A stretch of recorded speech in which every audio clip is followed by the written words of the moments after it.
Ona to vážně vyhodila do popelnice, chápete to? Ahoj, chci vám něco říct.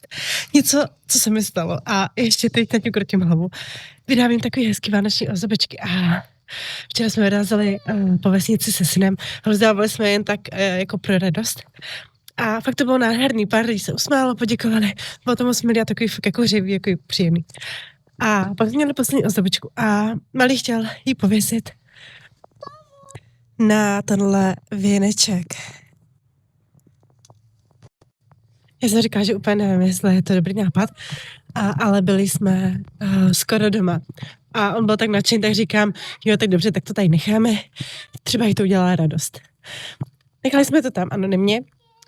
Druhý den jdu ze školky a úplnou náhodou vidím tu paní, jak přijde ke dveřím a podívá se na tu ozdobičku.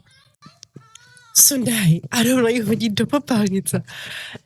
A přímo přede mnou. A já úplně stála a říkala si, ty krása. Tak toho jsem fakt jako nečekala.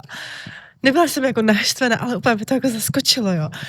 A uvědomila jsem si jednu věc, že ne každý má radost toho, z čeho máme radost my.